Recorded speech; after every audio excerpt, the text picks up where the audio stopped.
Gold trusted gold buyers. మీరు తాకట్టు పెట్టిన బంగారాన్ని విడిపించి ఈ రోజు ఉన్న మార్కెట్ ధరకు కొనబడను.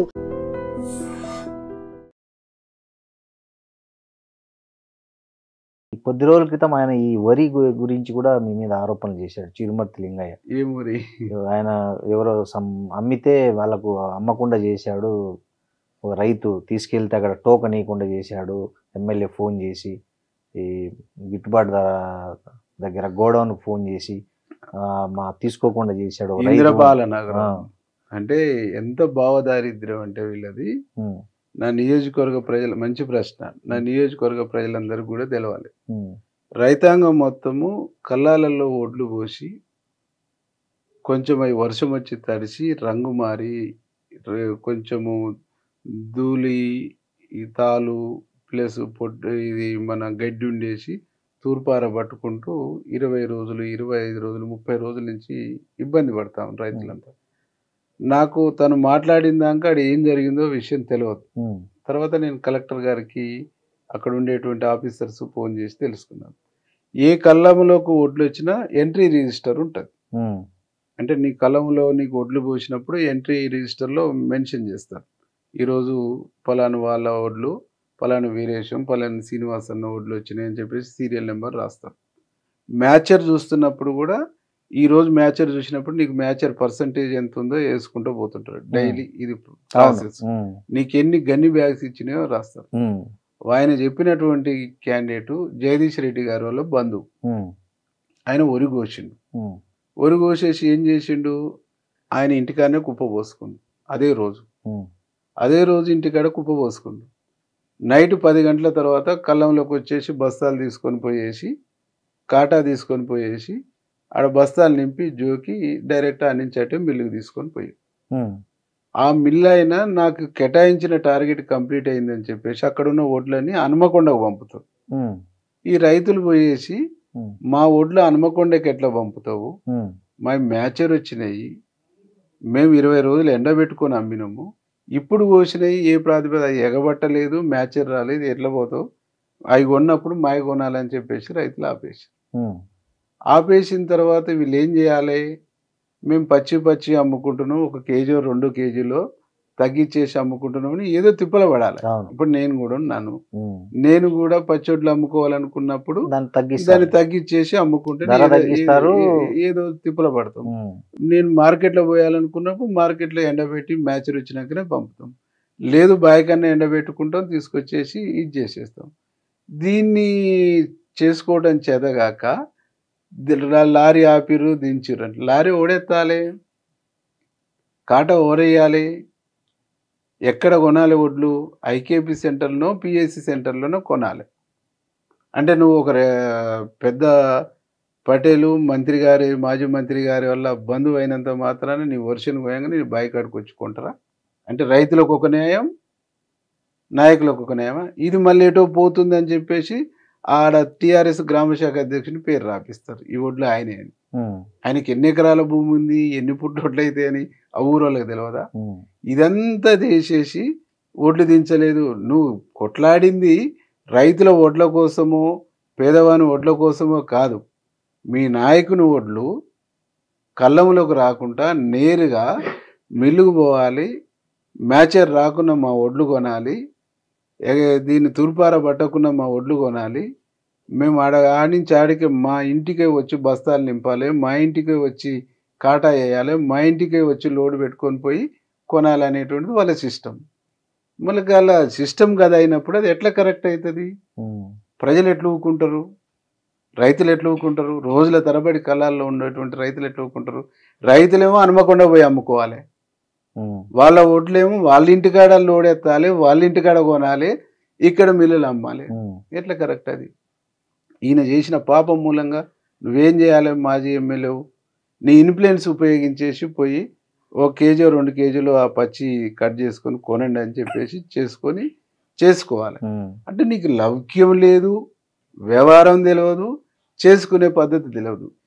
ఏమి జరిగినా వీరేశానికి ఎట్లా పోయాలి, గవర్నమెంట్కి ఎట్లా పోయాలి, ప్రభుత్వానికి ఎట్లా పోయాలి, ఇది ఎట్లా పోయాలి అంటే ఒక చేయటానికి, పని చేయటానికి, ప్రజలకు పోవటానికి, ప్రజల మన్ననలు పొందటానికి ఏమీ లేదు. ఏమీ లేదు కాబట్టి ఏం చేస్తాడు, ఏది వచ్చేసినా ఇట్లా అద్దాలనేటువంటి ఒక ప్రయత్నం చేస్తాడు. అందుకని నేను చాలా సందర్భాల్లో చెప్పినాం, అసలు ఒక మీడియా పెట్టేసుకుని మీడియా సంబంధించినటువంటి ఓపెన్ డిబేట్ పెట్టి ఈ రాష్ట్రంలో ఉన్న పవర్ఫుల్ మీడియాని అంతా పెట్టి ఈ నియోజకవర్గానికి ఉండేటువంటి లీడర్ ఎట్లుండాలనో ఒక ఇంటలెక్చువల్ తీసుకొని వచ్చేసి అట్లుందాం, నేను రెడీ, అవతల వాళ్ళు వస్తారో ఎవరు వస్తారో రెడీగా. అసలు ఉన్న ఆస్తులు భూములు అన్నీ ప్రజలకు పంచేసి నిస్వార్థంగా రాజకీయాలు చేద్దామన్నా నేను రెడీ. ఇల్లు వాకిలి భూమితో సహా, ఇప్పుడున్న ఈ బిల్డింగ్ తో ఏ టు జెడ్, నా భార్య పిల్లల మీద ఉన్న ఆస్తులతో సహా నేను రెడీ. ఏ లీడర్ వస్తాడో వాళ్ళ ఆస్తులు త్యజించడానికి మీరు సిద్ధమైతే జగదీష్ రెడ్డి వస్తాడా, కేటీఆర్ వస్తాడా, కేసీఆర్ వస్తాడా, ఇప్పుడు మాట్లాడతా ఆయన వస్తాడా, రమ్మనండి, దానికి ఓకే. లేదు అంటవా GPS పెట్టుకుందాం, అది మనం ఏడున్నా లైవ్ కనిపించే GPS పెట్టుకుందాం. ఎవరు ఏం నేరాలు చేస్తుండ్రు, ఎవరు ఏం పాపాలు చేస్తుర్రు, ఎవరు ఏం తప్పులు చేస్తుర్రు, ఎవరు ఏమి కార్యకలాపాలు చేస్తున్నారు, పోలీసులు పెట్టుకున్నట్లు బాడీ కెమెరా పెట్టుకుందాం అంటారు. బాడీ కెమెరా రైట్ ఓపెన్ గా పెట్టేసుకొని అమెరికా సిస్టమ్ లో ఉంటది కదా, దానికి అవసరం కొనుక్క రావడానికి నేనే పైసలు ఇస్తా, ఇద్దరు కొనుక్క రావడానికి నేనే పైసలు ఇస్తా. టెలికాస్ట్ ఏడ పెడదాం, ఎకరికల్ సెంటర్ లో మెయిన్ సెంటర్ లో స్క్రీన్ పెడదాం, 6 మండల హెడ్ క్వార్టర్లో స్క్రీన్ పెడదాం, దానికి నేను రెడీ. లేదు వేముల వీరేశం రాజకీయ జీవితం స్టార్ట్ అయిన కానించి ఇప్పటి వరకు ఏం మిస్టేక్స్ చేసిరు ఏమనేటువంటిది నార్కో టెస్ట్కు పోయేసి బయట ఓపెన్ పెట్టేసి స్క్రీన్ ఠాగూర్ సినిమాలో చేద్దాం, దానికి రమ్మని గదానికి సిద్ధపడి వచ్చేస్తే అయిపోతుంది. నేను రెడీ, నేను వైట్ పేపర్ని నేను ఈడ సంతకం పెట్టమన్నా, నార్కోకు సంతకం పెట్టమన్నా, ఇది దీనికి సంబంధించి GPS బాడీ కెమెరా పెట్టుకొని చలో మనం ప్రజల కోసం పనిచేద్దామని నేను రెడీ. నువ్వు ఏది ఆకుకు అందని పోకకు పొందని ఆరోపణలన్నీ చేసి సోషల్ మీడియాలో ఇదంతా బిల్ చేసుకుంటూ పోయేసి దీన్ని ఒక వ్యతిరేకంగా మారాదా అనేటువంటి ఒక తప్పుడు మార్గాన్ని, తప్పుడు పద్ధతిని, నేను ఓడిపోయినాను, కరోనాలో సర్వీస్ ఇచ్చినాను, ప్రజల్లో ఉన్నాను, సావుకు బతుకుకు మంచికి చెడుకు పోయి సాయం చేసి ప్రజలను మన్నను పొంది గెలిచినాను. నువ్వు అట్లాంటిది ఇంకో కొత్త మార్గం ఎన్నుకొని సేవ చేసి సర్వీస్ చేసి ప్రజల మన్నలను పొందేసి నేను గెలవటానికి ప్రయత్నం చేయమని చాలాసార్లు సూచన చేసినాను. ఈ బాయికాడ పంచాయతీల ముచ్చటేంది? ఏ బాయికాడి బావి దగ్గర పోయి మీరు ఆ చీకట్లో అన్ని వ్యవహారాలు చేస్తుంటారు అని అంటే ఒక పని చేయమనండి, నా పొలం కాడి పోయి నేను పని చేసుకుంటాను. చీకటి వ్యవహారాలు, తాగుడు వ్యవహారాలు, తప్పుడు వ్యవహారాలు వేముల వీరేశానికి లేవు. మరి అవతల వ్యక్తులకు ఉన్నాయన్నీ నా మీద ఆపాదిస్తే నేనేం చేయనన్నా, నా అవతల వ్యక్తులకు ఉన్నాయనేటువంటి నా మీద ఆపాదిస్తే నేనేం చేయాలి? ఇప్పుడు నా చుట్టుపక్కల ఉన్నటువంటి బావులోళ్ళు ఉన్నారు, ఈ పక్కన వెంకన్న అని వ్యవసాయం చేస్తాడు, ఆ పక్కన సత్యన్న అని చేస్తాడు, ఆ పక్కన మహేష్ వాళ్ళు ఉంటారు, ఈ పక్కన సీను వెంకన్న వెళ్ళటం, పక్కన మా CPM లీడర్ భాస్కర్ అన్న, సుధాకర్, ఆకుల భాస్కర్ అన్న, ఆకుల సుధాకర్ ఉంటారు. అసలు వీరేశం మీద ఎట్లుంటాడు, వీరేశం మీద ఏం పని చేసుకుంటాడు, గంట 2 గంటలు అర్ధ గంట వస్తే బాయికాడ పని చేసుకుంటాడా, తాగి తందనాలు ఆడతాడా అనేటువంటిది అడిగితే చెప్తారు కదా. ఏం పని చేస్తారన్న మీరు జనరల్గా బావి దగ్గరికి వెళ్ళి? నేను బాయికాడికి పోతే ఆడ మా పనులు లేనప్పుడు పశువులకు నీళ్ళు గడ్డి వేయటము, లేదు వరి కోస్తున్నప్పుడు ఉండి పని చేసుకోవటము, నాటు పెట్టినప్పుడు పొలంలో నీళ్లు, బావిలో సంబంధించినటువంటి నీళ్లు, ఆ మోటార్లు ఖరాబ్ అయినప్పుడు బాగు చేయించుకోవటం, నేను మండే పోసిన కానించి, మండే కట్టే కానించి, మొలక జల్లే కానించి, నాటు పెట్టే కానించి, కలుపు మందు కొట్టే కానించి, కలుపు పోయి తీసేసి మళ్ళీ రెండోసారి యూరియా వేసే కానించి, అది పొట్టకొచ్చిన తర్వాత ఊస తిరుగుడు రాకుండా ఉండటానికి పురుగు మందు కొట్టించే కానించి వరి కోసేంత వరకు నేను నిరంతరం మానిటరింగ్ చేసుకుంటా. ఓకే. ఎందుకు మానిటరింగ్ చేసుకుంటాను, చూస్తాను, నా శక్తి మేరకు అక్కడ పని చేస్తాను. నేను లేకున్నా ఆడున్న మా మేనబావ ఉంటాడు, మాకు ఇద్దరు పని వాళ్ళు ఉంటారు, భార్య భర్తలు. వాళ్ళకు ఫోన్ చేసి మోటార్ పెట్టిరా, నీళ్లు దిగినాయి అని నేను ఆడ లేకున్నా నేను మానిటరింగ్ చేసుకున్నాను.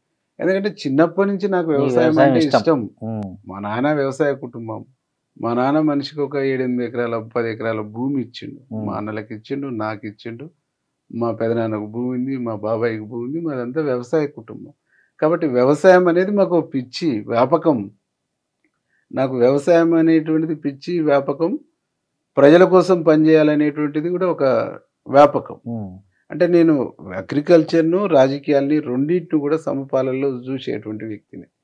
నిజంగా నేను బిజినెస్లో, వ్యాపారాలు, రియల్ ఎస్టేటు ఇంకోటో చేయాలనుకుంటే నేను హైదరాబాద్లో కూర్చొని ఏదో చేసుకునేటువంటి వాడిని.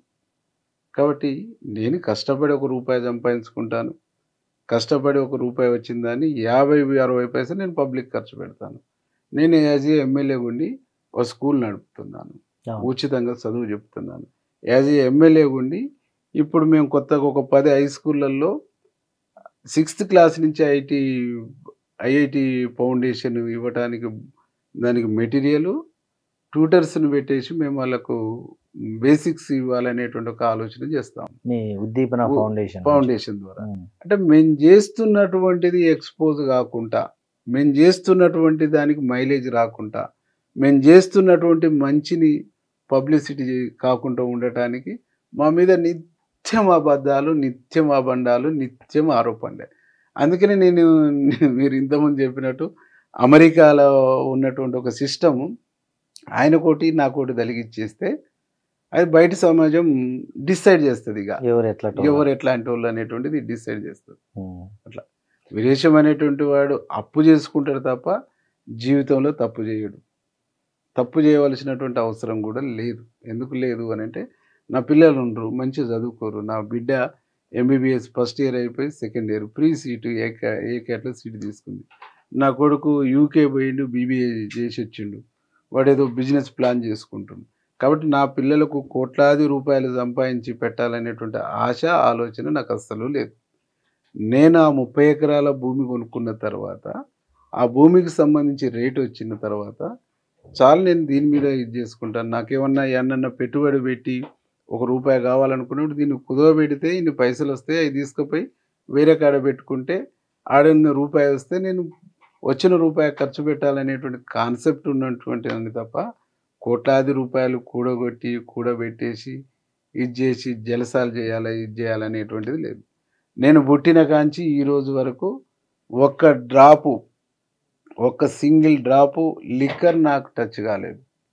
ఒక్క సిగరెటు నేను టచ్ చేయలేదు. ఇట్లా నేను నిజాయితీగా, నీతిగా ఉన్నాను. బట్ అట్లాంటి నిజాయితీ, నీతి ఉన్నటువంటి బీఆర్ఎస్ లీడర్లు ఎవరుంటే రమ్మని లైవ్ డిటెక్టర్ పెట్టుకొని చూద్దాం. కానీ ఇవన్నీ ఏమీ లేకుండా, ఏం విలువలు లేకుండా, ఏం ఎథిక్స్ లేకుండా, నోటికి ఏదొస్తే అది మాట్లాడుకుంటూ, నోటికి ఏదొస్తే అది ఇది చేస్తూ, మనుషుల్ని క్రిటిసైజ్ చేసి ఇది చేయాలనేటువంటి తత్వం ఏదైతుందో దీన్ని సమాజము యాక్సెప్ట్ చేయదు. సమాజం దేన్ని యాక్సెప్ట్ చేస్తుంది? నువ్వు చేసే మంచిని యాక్సెప్ట్ చేస్తుంది, నువ్వు చేస్తున్నటువంటి సేవను యాక్సెప్ట్ చేస్తుంది, నువ్వు చేస్తున్నటువంటి సాయాన్ని యాక్సెప్ట్ చేస్తుంది, నువ్వు ఉంటున్నటువంటి తీరుని యాక్సెప్ట్ చేస్తుంది, నువ్వు ఉంటున్నటువంటి నీతి నిజాయితీని యాక్సెప్ట్ చేస్తుంది. కాబట్టి మనది నోరుంది కదా, మాట్లాడుకుంటే ఏముంటుంది? వీడికి ఇంతే రాజకీయాలు లేవు, వీడు ఎప్పుడు ఒక వ్యక్తి మీద వేర్చు. నేను ఏ రోజు కూడా ఆ వ్యక్తి గురించి పేరు తీసి మాట్లాడటానికే నేను సిద్ధపడను. ఎందుకు? ఒక ఇంటలెక్చువల్ ఏం చెప్తాడంటే, ఒక మేధావి, నేను ఒక బుక్ చదివినప్పుడు, ఎవరైనా ఒక వ్యక్తి తెలిసో తెలియకో తప్పులు చేసుకుంటూ పోతున్నప్పుడు, ఆ తప్పుల నుంచి రియలైజ్ అయ్యి వచ్చి మళ్ళీ సమాజంలో పని చేయాలి, సమాజంలో మనిషిగా తను ఉండాలి అని అనుకుంటే అక్కడ స్కోప్ ఉండాలి, స్పేస్ ఉండాలి. ఆ స్పేస్ లేకుండా చేస్తే తిరిగి మళ్ళీ ఆ తప్పిదంలోకి వెళ్ళటానికి అవకాశం ఉంటుంది. కాబట్టి ఆ మాట్లాడుతున్నటువంటి వ్యక్తి తను ఇప్పటి వరకు చేసి వచ్చినటువంటి తప్పిదాలన్నీ సరి చేసుకొని సమాజంలో మనిషిగా నిలబడి సేవ చేయటానికి ఇంకా స్పేస్ ఉండాలి అనేటువంటి దాంతో నేను వ్యక్తిగతం జోలికి పోవట్లేను.